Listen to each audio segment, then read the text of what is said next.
Today I'm going to talk about infections passed on by food and drink. And this is a lecture in a series on the 5 main ways by which infections are passed on between or to humans.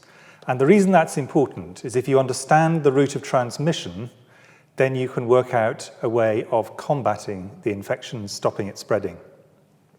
And of course, these are very different depending which ones you're dealing with. So in the last lecture in this series, I talked about vector-borne diseases, insects and arachnids, that you can by interfering with the insects, you can stop the transmission of the infection.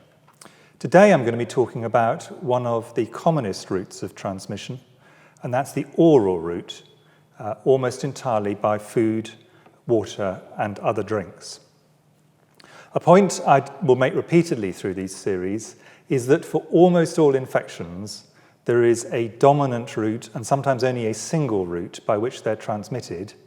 There may be some secondary routes as well, so they may use more than one of these. There's usually a dominant route, and that is the one you need to tackle if you want to reduce the infection.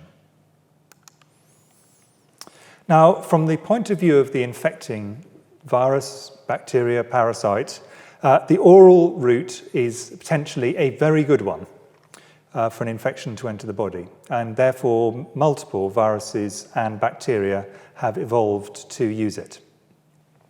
And the reasons for this are pretty straightforward. Water and food are essential. You can't avoid taking things in orally. It doesn't actually, from the infection's point of view, require the person or the animal doing the infecting to meet the infected person. That's in contrast to some of the other routes I'll talk about later in the series. So, for example, with cholera, which is passed on through water, go on to more of that later, you could be quite a long way downstream of the person who does the infecting through the water source. And with several of these infections, people are often infected for long periods, years potentially, and therefore can infect people over quite a long period of time. Now, within this broad category of infections by the oral route, there are several particular routes which infections use. And again, it's important to work out which of them is the principal one, because that way you can actually target the countermeasures to the most effective way. The first is waterborne, actually through drinking water or its products. Second, milk and milk products and eggs, so dairy products. Then, and there'll be quite a bit of this in this talk, the various ways by which either human feces or animal feces can contaminate food and water, particularly food. And that's actually very important. The key really to controlling many of these is keeping feces and food separate. Sounds obvious to say, it's actually surprisingly more difficult to do. And then there are a variety of particularly parasites of animals and fish, which humans are a central host, but they have a very complicated life cycle, where they switch between the animal and the human and back again. And then finally, there are some infections where humans are accidentally infected. They're what's called a dead-end host. They can't be transmitted by humans, but they're transmitted to us by animals, in a sense, without that being part of the life cycle. And I'll go through examples of all of these. So it's a relatively varied group of infections that are passed on orally. Now, viewing it slightly differently, if you know the transmission is via the oral route, there are some broad, clear countermeasures, and that really depends on where they come from. If the infection is from humans, then hygiene, especially hand washing after defecation, sanitation, which is feces disposal and clean water, and cooking or washing and boiling things is the key, and you need to use some combination of these.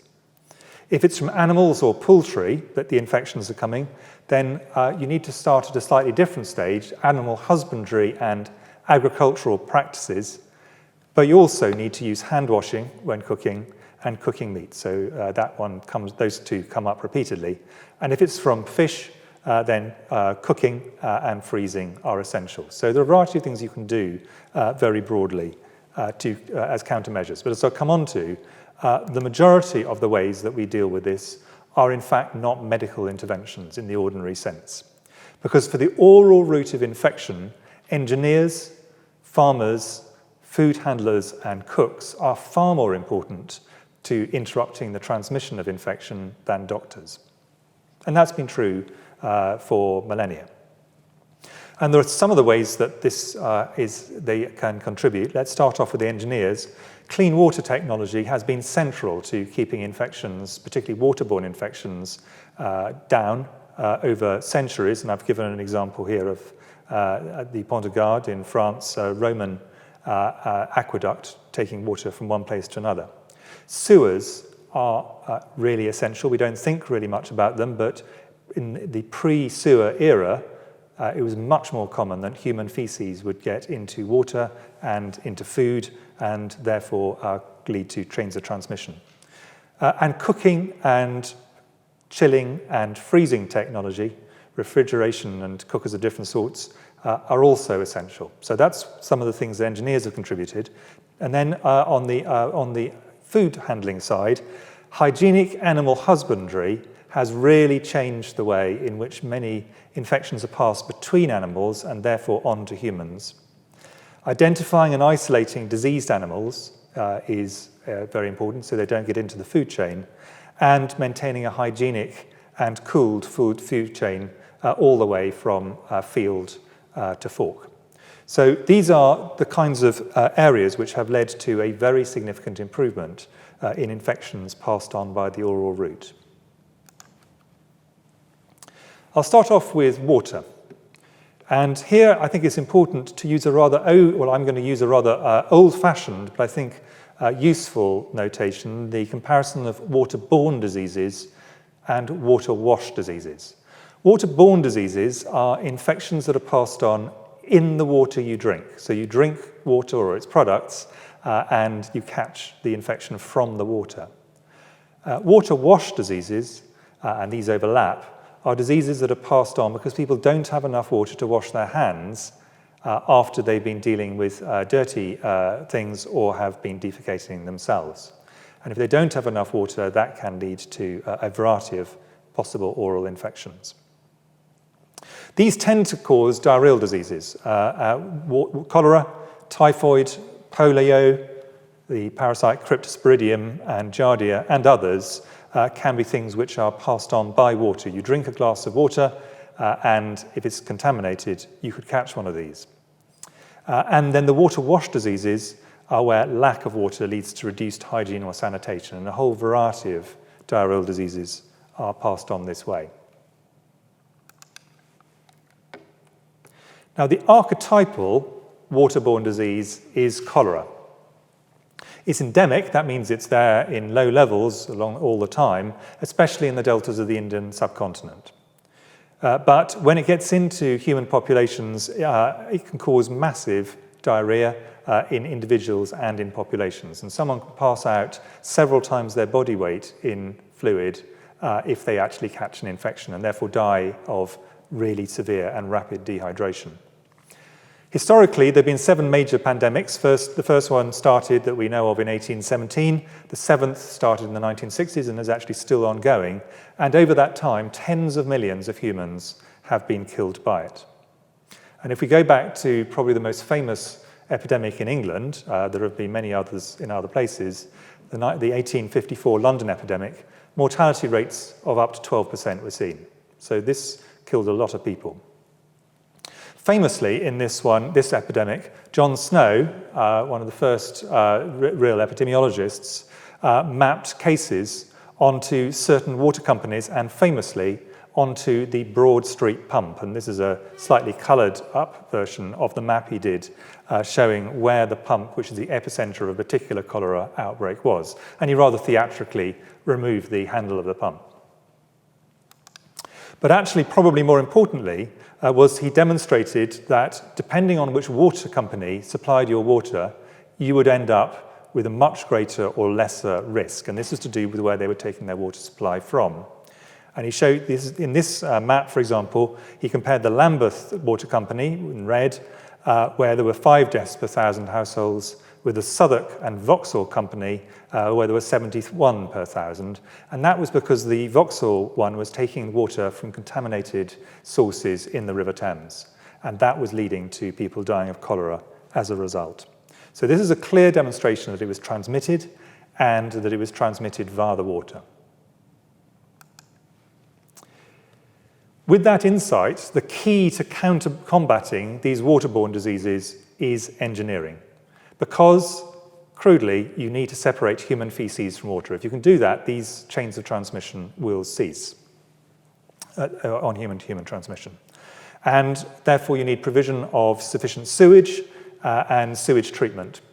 You also need to make sure you source the water from areas which are not contaminated or much less contaminated, and then treat the water to ensure that the remaining bacteria and parasites and viruses are removed from it. And because of this, because of sewage, and the building of the great sewers in London transformed the landscape, including, for example, near where I'm speaking, the embankment of the Thames, which was built primarily really to house sewerage, and better water treatment. Waterborne infections are now extremely rare in high-income settings. And here are really broadly the two ends of the system. Sewage treatment, where raw sewage or sewage mixed with water is treated so that when it then is put out finally into water supplies, it's completely free of infection. And then water purification to make sure that wherever water is taken from and whatever contaminates it can then be removed before you drink it out of the tap. And using these two engineering approaches, most countries in the world now have safe water piped to the house or very close to it. So because of engineering, waterborne diseases are in retreat, but they do remain a major threat in areas of poverty. And the World Health Organization, WHO, estimate that around 70% of people have access to uncontaminated on-premises drinking water. That's a vast improvement on where we were 30 or 40 years ago, but at least 2 billion people use water contaminated with feces as their drinking source. And this causes, to this day, substantial numbers of deaths. The most risky is what's called surface water, so that's streams and rivers, but even things like wells can become significantly contaminated. Now, it is possible to make contaminated water safe to drink by a combination of boiling, filtering, and chemicals, for example, iodine. So if you're using water from an unknown source, it is possible to make it safe, but at a cost. This is much more practical to produce safe and drinkable water direct to people's living and working quarters. These diseases, however, have not gone away, and when the infrastructure breaks down due to wars or disaster, cholera and other diarrheal diseases very rapidly follow. And just taking cholera, and I'm illustrating this with the famous etching the four horsemen of the apocalypse. If you're just taking cholera still affects an estimated 3 to 5 million people worldwide, so these are not trivial numbers, and causes somewhere between 58 and 130,000 deaths by official estimates. That's down from an estimated 3 million deaths a year in the 1980s, so this is a substantial improvement. But you do get very big outbreaks where there's breakdowns of infrastructure. Recent major outbreaks, including in Yemen. Tragically, another side effect of the war there, and you can see in the effects of this, particularly affecting deaths in children. Zimbabwe, Haiti, following an earthquake, and Mozambique. So it is a real demonstration of the fact that we do need to maintain this essential water and sewerage infrastructure. So that's water. Then you can have situations where vegetables can harbour human or animal fecal contamination leading to infection. Now, in some settings, vegetables are actually fertilised by human feces, so-called night soil. So there's a direct situation where they're actually sprayed on, provides a good nitrogenous fertilizer, but obviously comes at a risk. And animal manure is a common fertilizer. In fact, we use it extensively in gardening in the UK and in wider settings, in lower income settings. So you can have the combination, having feces near vegetables is quite common. Additionally, and this is very important in the water-wash diseases, people may not have, somewhere between the plant being grown and you eating it, someone who has handled it may not have washed their hands after they defecated. And therefore, and if that happens, you can end up with extremely high levels of human feces in what you eat. I realise this is not a terribly delicate subject to talk about, but it is actually essential to understand that. And therefore, the old adage about anything which you don't know its source, cook it, wash it, peel it, or leave it, is really the safest thing to do. Washing vegetables is an extremely important thing to do if they're going to be eaten raw. And there are a lot of examples of these infections where human feces on food can lead to human infection. They include typhoid, also known as enteric fever. Paratyphoid is another one of these. A major killer in previous eras, still a major disease in low-income settings, can be waterborne, but very commonly actually can be on or in food. Bacterial and viral diarrheal diseases cause substantial mortality still in children. Traveller's diarrhea, which many people, even from high-income settings, will have seen, but also specific diseases such as polio, which is a disease that used to paralyze many children, now very close to eradication, but passed on fecal-orally. Giardia parasites can cause a chronic diarrhea, several intestinal worms. There's a long list of things which you can catch if you don't have a hygienic system all the way from the field to mouth.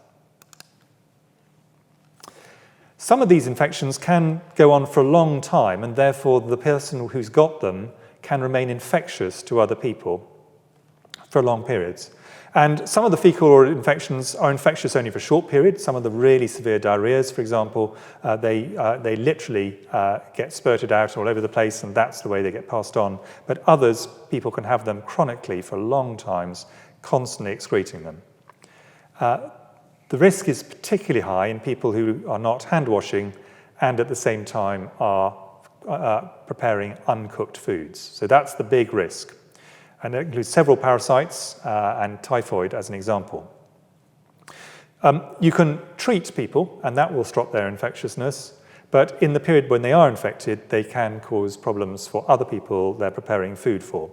And because of this, and when this was realized, this did in some situations lead to draconian incarceration. The most well-known example being the chef or cook, Mary Malone, a lady unfairly named by the press Typhoid Mary, who spent almost 30 years in forcible incarceration in the USA to prevent her from passing typhoid, for which she was a chronic shedder, on to other people.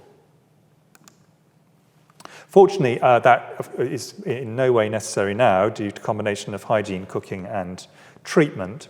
But there are some major diseases where even hand washing and clean water are not enough. And fortunately for these, we are increasingly developing other countermeasures, of which the most important is vaccines. And I've just given two examples. One, the disease rotavirus, which is a fecal-oral disease of children primarily, and given England and Wales data, but this is true around the world. And you can see that there used to be epidemics of this every year, and then you can see the blue arrow where the vaccination was brought in, and then these epidemics almost entirely go away. So here's an example where actually a medical intervention is key. And very encouragingly, in the last few weeks, we've had the results of trials of an effective typhoid vaccine. Typhoid, again, something which can be difficult to eliminate in low-income settings. And this particular vaccine providing almost 80% protection, which is a very major advance. Although diarrheal diseases sound trivial, though unpleasant, in children in particular, they can be a major cause of mortality, mainly because children become dehydrated as a result. And they cause just under or over 8% of global deaths of children under 5 around the world. so around 500,000 cases a year. But this has decreased over time. And if you look at deaths from infectious diarrhoea and enteric fevers in children of all ages, they're falling rapidly almost everywhere. And this is the combination of sanitation, clean water, providing soap, really important for hand washing, then when people do get diarrhoea, rehydrating them, less malnutrition because children who are malnourished are at more risk, in a few cases antibiotics and vaccines. But of these, clean water and sanitation are by far the most important. You don't have to be infected by the actual bacteria to get ill as a result of people not washing their hands when they prepare food. And I'm just giving one example where that's not true. Staphylococcus, which is a relatively common thing on people's hands, some forms of this can produce a toxin. It's not an infection itself. And if people haven't washed their hands and they prepare foods, mass-prepared foods, baked goods, poultry, and so on, people can get a really bad explosive diarrhea very shortly after they actually eat it. It's not from an infection, it's from the toxin which has come from the bacteria on someone's hands who hasn't washed their hands before they prepare. Making the point repeatedly, the way to deal with this is hand washing before food preparation.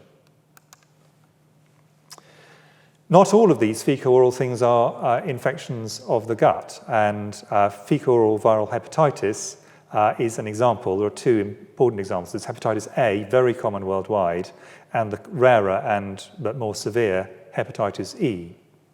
Hepatitis A is very common, over 1 million symptomatic cases a year, and the reason that you get this is very similar to the diarrheal diseases I've been talking about. Food, water, person to person, mainly from humans. Very rare in high-income settings, except in high-risk groups, because people have sanitation and plentiful clean water. And there is a highly effective vaccine for those environments where people need it. Hepatitis E, less common, but more serious, and a particular concern in pregnancy. So this is another reason to make sure strong hygiene around people who are pregnant in particular. There are forms from humans and also from animals. So again, you've got another serious infection where sanitation is very important. So those are diseases of water, either contaminated water, waterborne, or failure to maintain sanitation. Now I'd like to move on to milk. Human milk is obviously essential for babies. We can't do really without it, and provides a lot of passive immunity. I'll come back onto that.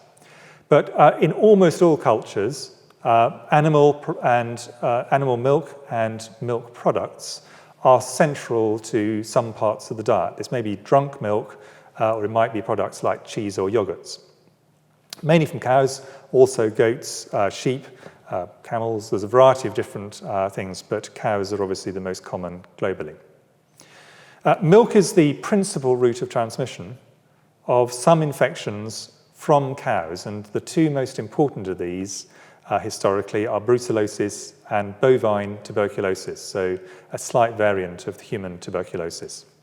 But milk is also a very good medium because it provides nutrients for the bacteria as well as for us for transmitting many other infections. And CDC, communicable disease control in the States, says improperly handled raw milk is responsible for nearly 3 times more hospitalizations than any other foodborne source. So milk is easy to contaminate, although an excellent form of nutrition. I'd like really just to talk about a few of these specific infections of milk, because, as I say, they are important, particularly historically, but also still in some areas. And the first of these is brucellosis, almost all of which comes from milk and milk products. The other people who get it tend to be farmers of milk-producing animals.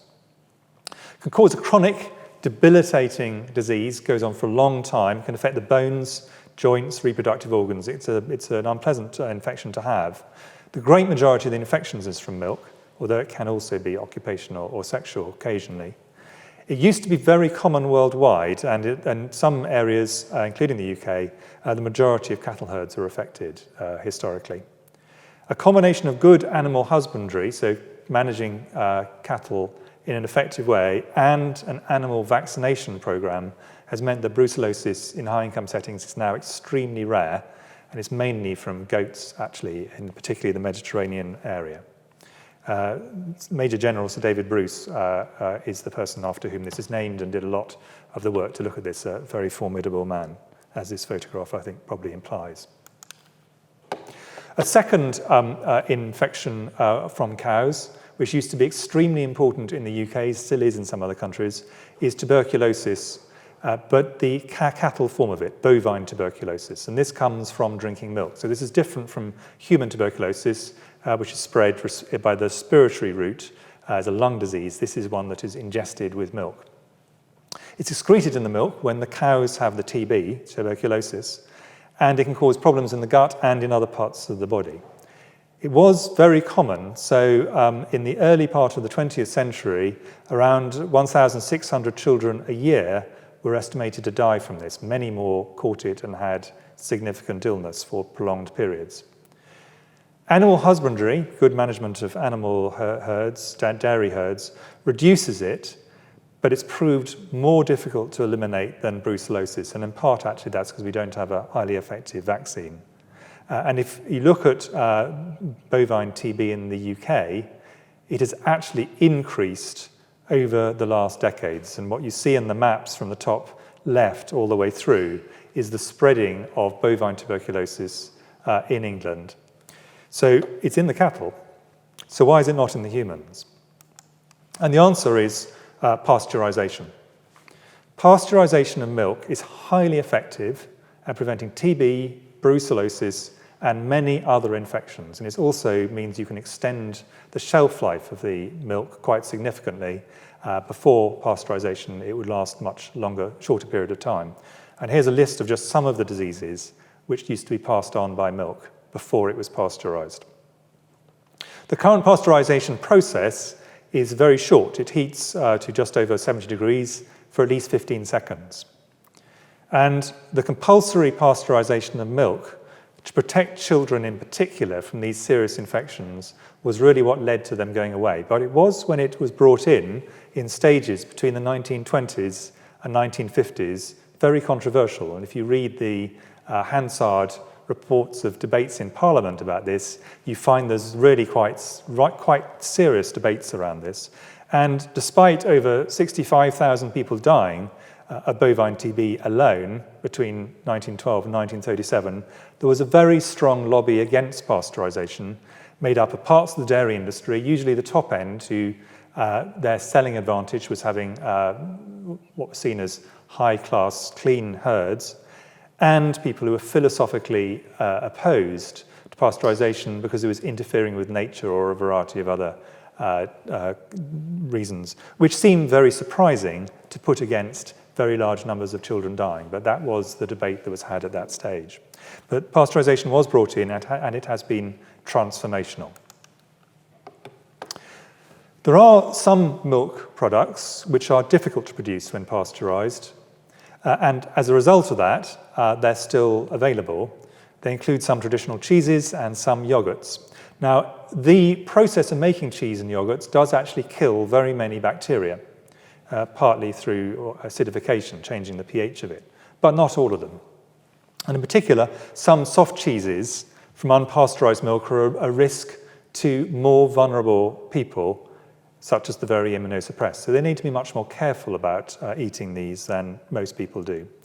And one group in particular who are not used to this and need to be reminded are that pregnant women need to be very careful to avoid them, in particular due to the bacteria Listeria, which if they eat it, they are roughly 10 times more likely to catch a significant infection than non-pregnant women. And it can also cross the placenta and cause problems in the newborn. So this is an important example of a public health intervention. You've just got to tell people who are pregnant for a period of time they've got to steer clear of these unpasteurised products. Before I leave milk, it is important, I think, to stress, however, the importance of breast milk for babies. It is highly protective against infections. It is extremely nutritious. and is one of the most important things for the good health of newborns and for several months afterwards. It's a safe and ideal form of nutrition. It does protect against diarrheal diseases, good evidence for that, particularly in the first few days after a child is born. Antibodies from the mother are passed on in the breast milk to the baby, this passive immunity which protects against a number of diseases for quite a period of time. And therefore, exclusive breastfeeding for babies in the first 6 months, or at least a large proportion of it from breast milk, is recommended by WHO and the NHS. There are infections that can be passed on by human breast milk. HIV is probably the most important of these, but these are very rare, in particular in people who've got controlled disease, extremely rare, and the benefits of breast milk are very high. So that's milk. Moving on to eggs, the other major dairy product. Eggs are, again, extremely nutritious. They are, in most places in the world, one of the most affordable forms of people getting good quality protein and other nutrition. But they can, if the hens which lay them are infected, they can pass on infections specifically, and the most important of these, Salmonella. Now, you can mitigate this risk by cooking the eggs until they're hard, but for many dishes, that's not what people aim for. And as a result of that, when Salmonella became epidemic in the poultry herds of poultry flocks of the UK, this caused a crisis for the UK poultry industry in the mid-1990s and led to serious political ramifications, including resignation of the minister and so on. The initial way of dealing with this was mass slaughter of hens, but over time, this switched over to poultry vaccination, so vaccinating the hens against Salmonella. And as a result of that, laboratory-confirmed cases of Salmonella have dropped from greater than 18,000 in the mid-90s to under 500 since 2010. In the UK, we actually now, as a result of this big epidemic, have a really clear and careful ability to monitor eggs all the way through from the point they're laid to the point they're eaten. And most people won't have noticed this particularly, but on an egg in the UK, you'll have this lion mark, which is a sign that it comes from a controlled flock, and then a very large amount of information, including the farming method, for example, whether it's organic or not, the country of origin, and even the farm ID, which farm it came from, and when it came from that. So you can trace an egg right the way back if you look at it in your fridge today. So those are specific things from milk and eggs. Meat has a number of risks, of which the most important is that animals and poultry have gut bacteria, and these can infect humans, including, in fact, particularly Salmonella. And animal feces can get onto meat or poultry in the slaughtering and processing of meat. So, and anybody who's seen abattoirs will understand how this works. They can also contaminate vegetables on farms or in preparation. So animal feces can get into food by a variety of routes. The most important of these are Salmonella and Campylobacter, and these are causes of what is commonly called food poisoning. Diarrhea plus or minus vomiting, very unpleasant when you have it, you certainly know you've had it. These forms of contamination, therefore, are things to avoid if at all possible. And the key to managing this is to cook food. Cook food, and particularly if you're not going to cook it, you need to deal with it by other routes. Fully cooked meat, even when contaminated, is very low risk. The big risk tends to come with preparing uncooked foods with the same hands and the same utensils as cooked foods. So people will use tongs to put an uncooked sausage onto the barbecue. People are not used to cooking and particularly likely to do this.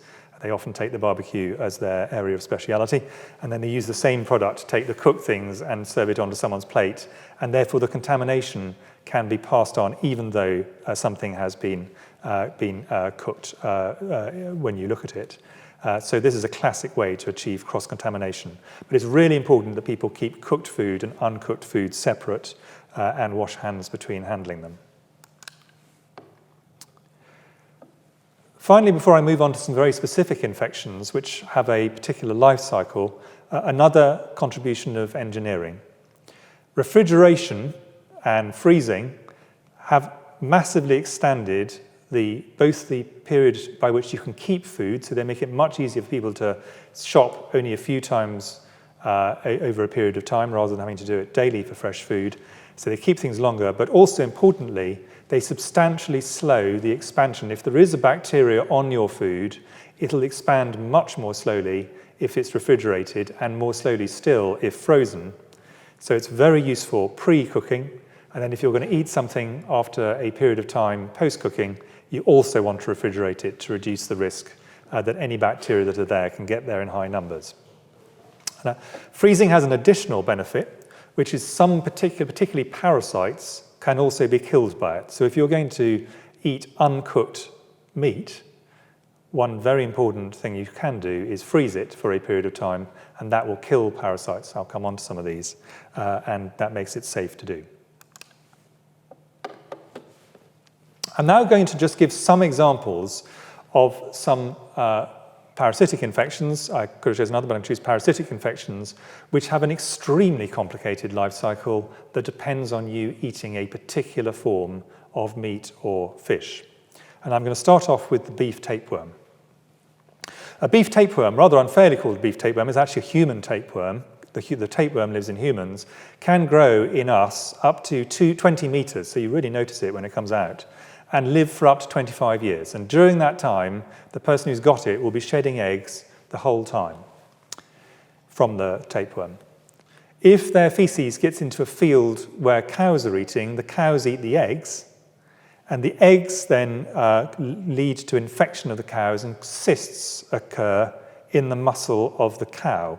And what you've got down here, so you've got the tapeworm here, then the egg, bottom right, you can just see it under a microscope, they're tiny. And then you have cysts in the meat, which is called measly meat, and that has become contaminated. If you eat this measly meat with these cysts and you don't cook the meat, then you are likely to get a tapeworm, and the cycle repeats. So it's a complicated life cycle between the cow and the human. The ways you can deal with this, and tapeworm is now very rare in most countries of the world, but not all by any means, is you dispose of human feces, so if it doesn't get onto the fields, it's not going to be an issue. Inspect the meat, so that if you've got measly meat, people pick it up and remove it from the food chain. Cook beef, because cooking will kill them, or if you wish to eat something uncooked, freeze it, because freezing will kill these.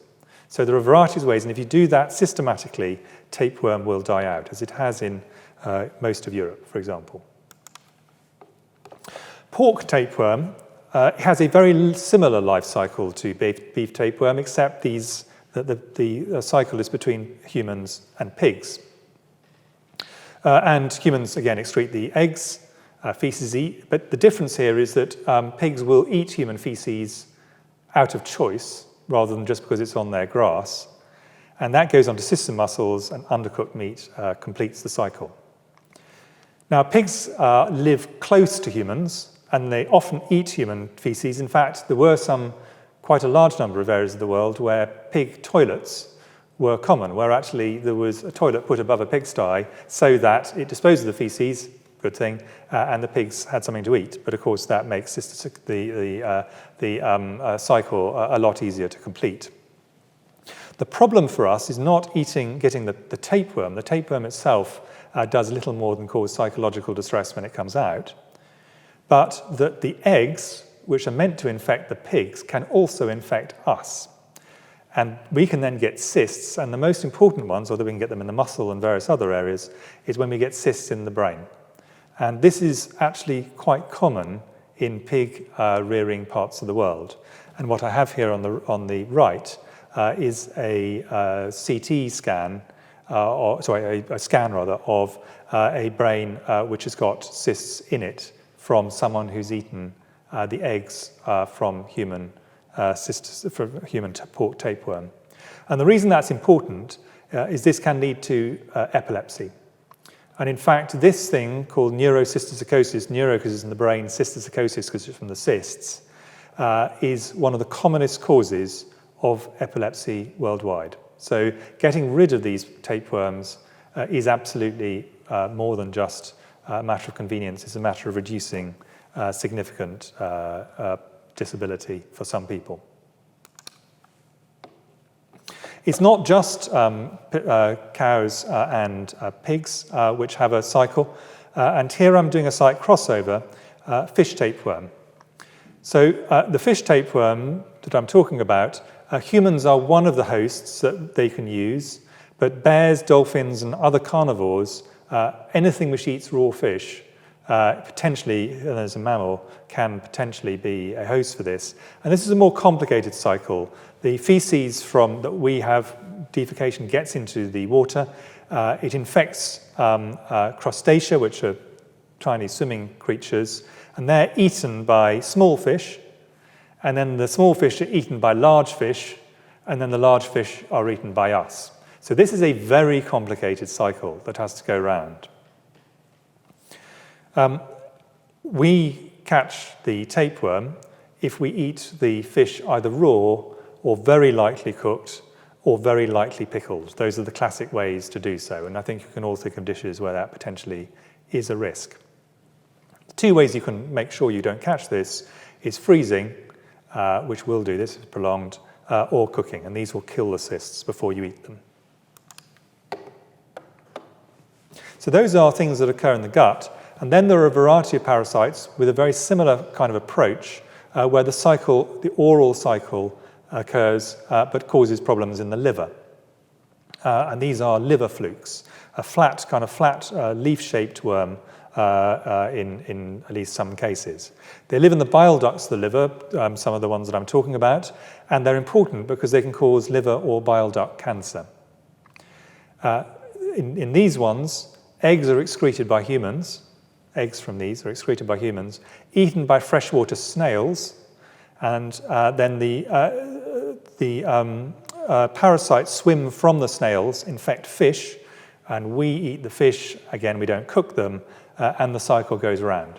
In each one of these, you can see a really complicated life cycle where uncooked meat or fish is the key to this. Those are all things which have humans as part of the natural life cycle. There are also a number of parasites where humans are an accidental host. And an example is the sheep-dog tapeworm Hydatid disease. And we're what's called a dead-end host because although it can be severe in us, that's not the reason it's called a dead-end host, it's because we don't transmit. So Hydatid is a dog tapeworm. You get it in the dog on the left, top thing. And their eggs, the eggs are, in their stool, in their feces, infect the sheep, which feed on this.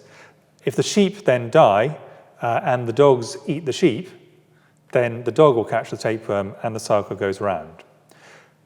The risk to humans from this is that we can also be infected by eating the dog feces from this thing, and they can cause cysts in the liver, lungs, and bones, which can be really very severe. And what we got here is a scan of someone who's got hydatid cysts in the liver, and these are absolutely massive, as you can see. So the way you have to control for these is you have to deal with the dog-sheep cycle, and the two key things are actually deworming dogs, where they deal with sheep, and stopping dogs eating dead sheep. If you can do both of those, then this problem goes away. It's now really very rare in the UK, but relatively common in some sheep farming areas, for example, some areas around the Mediterranean.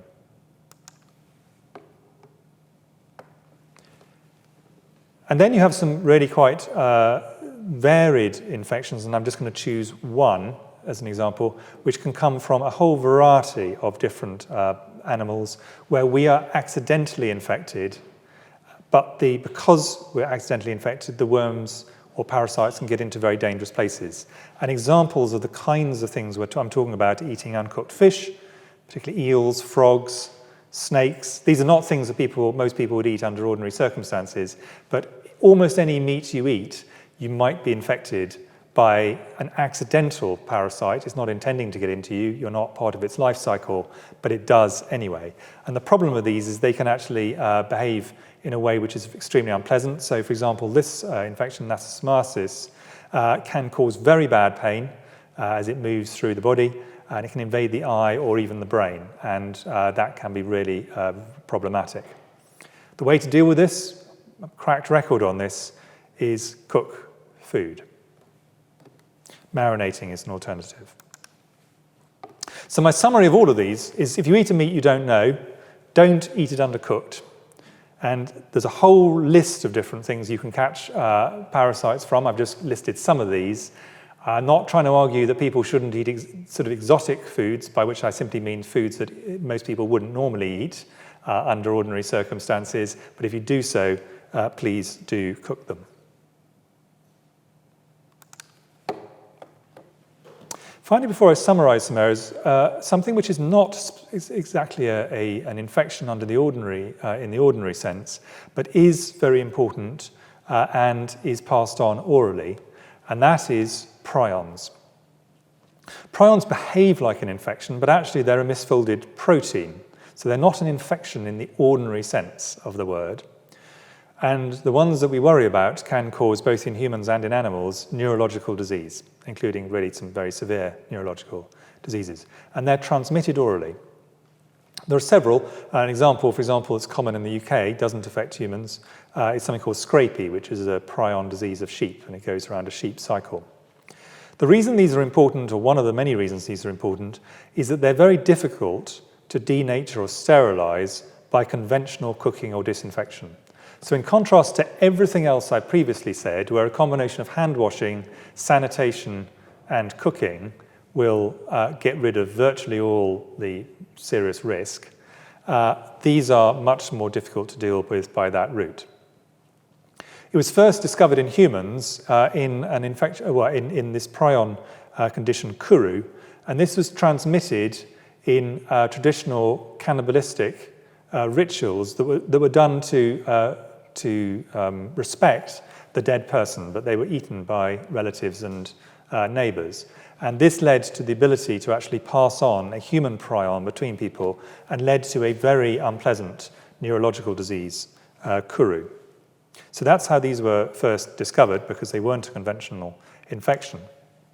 The most recent one that has caused significant problems in the UK was BSE, a prion disease passed on between cattle, or in cattle, and when it was passed on in a small numbers, but still tragically very serious when it happened, CJD disease, variant disease.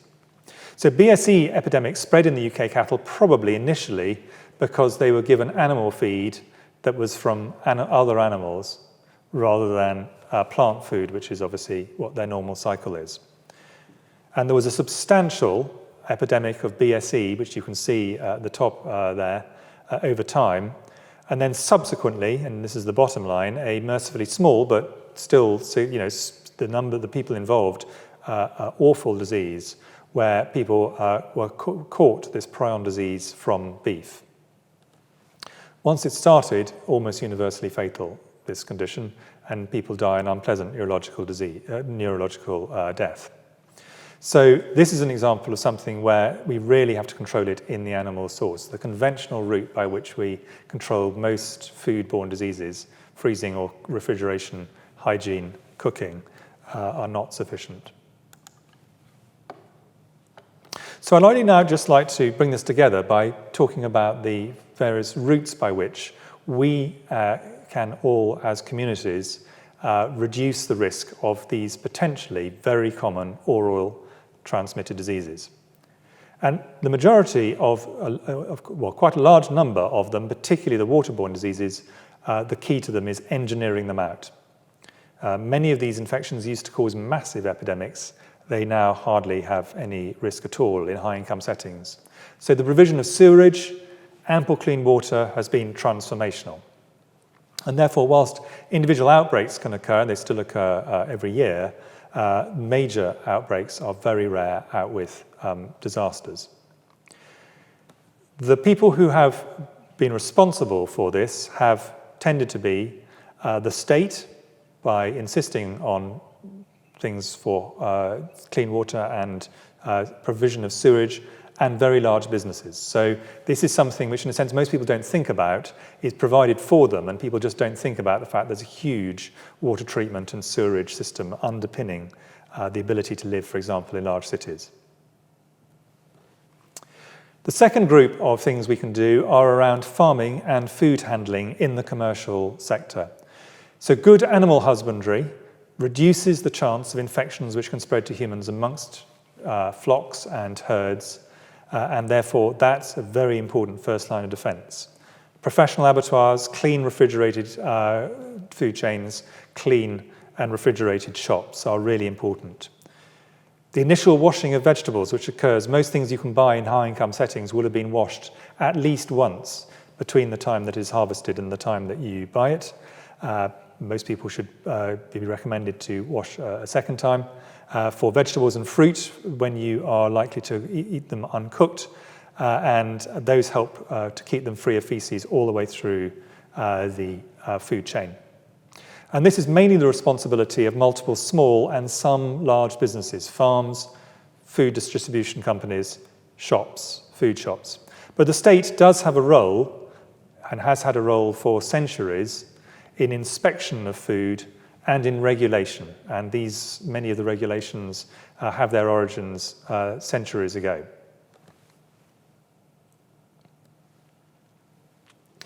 An area which is much more, an area which is clearly the responsibility of the food preparer is the preparation and serving of food.